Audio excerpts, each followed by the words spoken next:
ஆண்டவராகிய இயேசு கிறிஸ்துவின் நாமத்தில் காலை வாழ்த்துக்கள். இன்றைய மன்னா, எவன் ஞானமுள்ளவனோ அவன் இவைகளை கவனிக்க கடவன். எவைகளை என்று பார்க்கும்போது அடுத்த பகுதி சொல்லுது, ஞானவான்கள் கர்த்தருடைய கிருபைகளை உணர்ந்து கொள்வார்கள். கர்த்தருடைய கிருபைகளை எவன் ஞானமுள்ளவனோ அவன் கவனிப்பான். கவனித்து என்ன பண்ணுவானா, உணர்ந்து கொள்ளுவான் அப்படின்னு சொல்லப்பட்டிருக்கு. ஞானவான்களை குறித்து நிறைய இடத்துல சொல்லப்பட்டிருக்கு. தானியேல் புத்தகத்தில் நீங்கள் பார்த்தீங்கன்னா, தானியேல் 12:10 பாருங்கள். 12:10 அநேகர் சுத்தமும் வெண்மையுமாக்கப்பட்டு புடமிட்டப்பட்டவர்களாய் விளங்குவார்கள். துன்மார்க்கரோ துன்மார்க்கமாய் நடப்பார்கள். துன்மார்க்கரில் ஒருவனும் உணரான், ஞானவான்களோ உணர்ந்து கொள்வான். ஞானவான்கள் என்ன பண்ணுவாங்க, கர்த்தருடைய கிருபையை உணர்ந்து கொள்வார்கள் என்று சொல்லி அதில் போடப்பட்டிருக்கு. எதை உணர்ந்து கொள்வார்கள்? கர்த்தருடைய கிருபையை உணர்ந்து கொள்வார்கள் என்று சொல்லப்பட்டிருக்கு. ஓசியாவில் பார்த்தீங்கன்னா, ஓசியா 14:9 கடைசி அதிகாரம் 14:9 இவைகளை உணரத்தக்க ஞானமுள்ளவன் யார்? இவைகளை கிரகித்தக்க புத்தியுள்ளவன் யார்? கர்த்தருடைய வழிகள் செம்மையானவைகள், நீதிமான்கள் அவைகளில் நடப்பார்கள். பாதகரோ வென்றால் அவைகளில் இடறி விழுவார்கள்.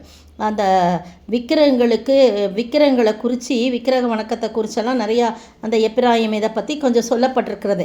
அந்த எந்தெந்த நிழலில் அவங்க தங்கி இருக்கிறாங்க, எதன் நிழலில் இருக்கிறாங்க அப்படின்னு சொல்லிட்டு, நான் அவர்கள் சீர்கேட்டை குணமாக்குவேன், அவைகளை மனப்பூர்வமாய் நான் சிநேகிப்பேன், என் கோபம் அவர்களை விட்டு நீங்கிற்று, நான் இஸ்ரவேலில் பனியைப் போல இருப்பேன், லீலி புஷ்பத்தைப் போல மலர்வான், லீபனோனைப் போல வேரூன்றி நிற்பான்னு சொல்லிட்டு, அவனுடைய கிளைகள் ஓங்கி பலரும், அவனுடைய அலங்காரம் எப்படி இருக்குன்றதெல்லாம் சொல்லிட்டு கடைசியில் என்ன சொல்கிறாரு, இவைகளெல்லாம் உணரத்தக்க ஞானம் உள்ளவன். அப்போ உணர்கிறவன் யார்னா, ஞானம் உள்ளவன் தான் உணர்வான். கிரகிக்கக்கூடியவன் யார்னா அவன் புத்தி உள்ளவன் தான். ஆனால் துன்மார்க்கரோ பாதகரோ இடறி விழுவாங்க. துன்மார்க்கர் அதெல்லாம் அவங்களுக்கெல்லாம் அதெல்லாம் தெரியாது அப்படின்னு சொல்கிற ஓசியாவில் சொல்லப்படுறது நம்ம பார்க்குறோம். எனக்கு இதை பார்த்தவொடனே எனக்கு ஆதியாகமத்தில் யோசேப்பின் ஞாபகம் வந்துச்சு. யோசேப்பை குறித்து என்ன சொல்கிறாங்கன்னா, யோசேப்பு 13 வருஷம் காத்திருக்கிறான். அவனுடைய சொப்பனம் நிறைவேற, ஆண்டவர் அவனுக்கு கொடுத்த சொப்பனம் நிறைவேற அவன் காத்திருக்கான் பொறுமையோடு.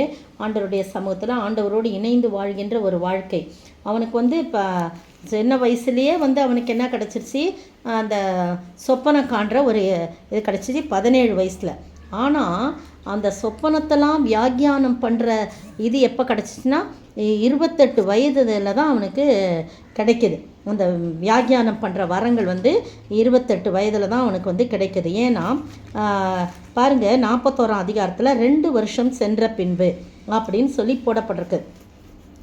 அதுக்கு 2 வருஷம் கழித்து தான் அவனுக்கு உணர்வு வருது. பாருங்கள், இந்த சொப்பனங்கள்லாம் வியாக்கியானம் பண்ணக்கூடிய கிருபைகளை கொடுக்குறாரு ஆண்டவர். பாருங்கள், அதனால தான் பார்வோன் கண்ட கனவு என்ன பண்ணுறாரு, அப்படியே பலிக்கிறதுக்கு கடவுள் கிருபை சார். பார்வோன் கனவில் அந்த பசுவை ஓட விட்டு, கொழுத்த பசு, சாவியான பசு, அந்த இதெல்லாம் கதிர்களையும் அதே மாதிரி ஓட விட்டு அவர் சொப்பனம் காண வச்சு, அதுக்கு பிறகு யோசேப்பை அழைச்சிட்டு பார்த்திங்கன்னா இந்த மாதிரி காரியங்கள்லாம் நடக்குது. 20 கிட்டத்தட்ட ஒரு 26 வயசில் தான் அவனுக்கு சொப்பனத்தை வியாக்கியானம் பண்ணக்கூடிய ஒரு அறிவு கிடச்சிச்சு. அவன் சிறைச்சாலில் இருந்தபோது இவங்க பானபாத்திரக்காரன், சுயம்பாகி, இவங்களுடைய சொப்பனங்கள்லாம் அவன் சொல்கிறத பார்க்கணும். அப்புறம்தான் அவங்க மறந்து போகிறாங்க. 2 வருஷம் கழித்து தான் இவர் பார்வோன் கனவு காண்றாரு.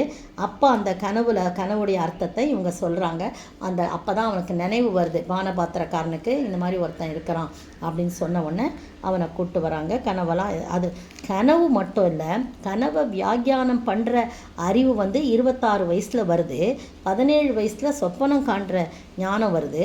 26 வயசில் இது மாதிரி வியாக்கியானம் பண்ணுற காரியம் கிடைக்கிது. 28 வயசில் பார்த்தீங்கன்னா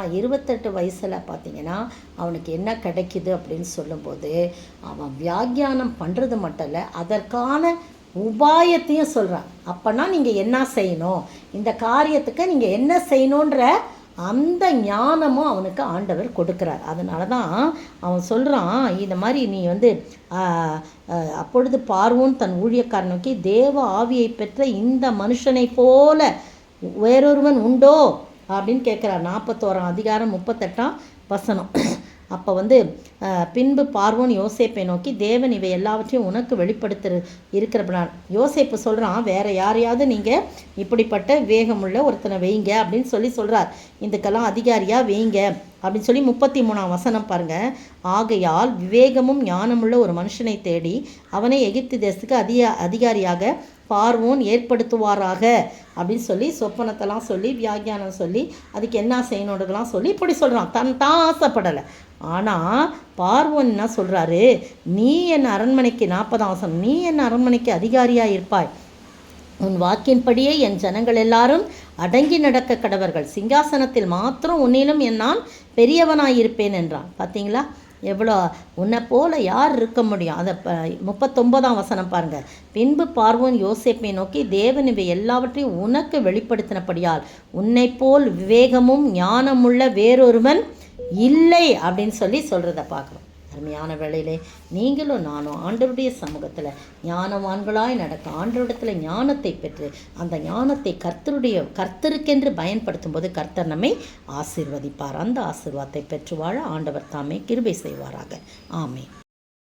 கிருபையிதே, தேவ கிருபையிதே, தாங்கி நடத்தியதே, இயேசுவிலே புன்னேசரிலே மகிழ்ந்தே நாம் ஆனந்திப்போம்.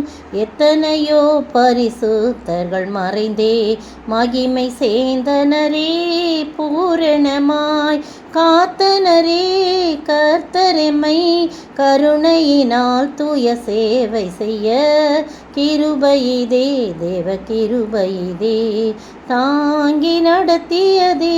ஸ்தோத்திரிக்கிற ஆண்டவரே, துதிக்கிற ராஜா, உம்முடைய கிருபையை ஆண்டவரே ஞானவான்கள் அறிந்து கொள்வார்கள், கவனிப்பார்கள் என்று சொல்லப்பட்டிருக்குது ஆண்டவரே. தகப்பனே, அதே போல் நாங்கள் உம்முடைய கிருபையை ஒவ்வொரு நாளும் கவனித்து ஆண்டவரே அதன்படியிலே நடந்து எப்போவுமே நன்றியுள்ள பிள்ளைகளாக வாழ நீர் கிருபை செய்ய வேண்டும் என்று கர்த்தரும் மீட்பரும் ராஜாவுமாய் இயேசு கிறிஸ்துவின் விலையேறப்பட்ட நாமத்தில் ஜெபிக்கிறேன் பிதாவே, ஆமேன். நேற்றைய பதில், ஒருவன் நன்மை செய்ய அறிந்தவனாய் இருந்தும் அதை செய்யாமற் போனால் அது அவனுக்கு பாவமாய் இருக்கும். யாக்கோபு 4:17. இன்றைய கேள்வி, நீங்கள் எதை செய்யாதபடிக்கு ஒருவருக்கொருவர் என்ன செய்யாதிருங்கள். நீங்கள் எதை செய்யாதபடிக்கு ஒருவருக்கொருவர் என்ன செய்யாதிருங்கள்.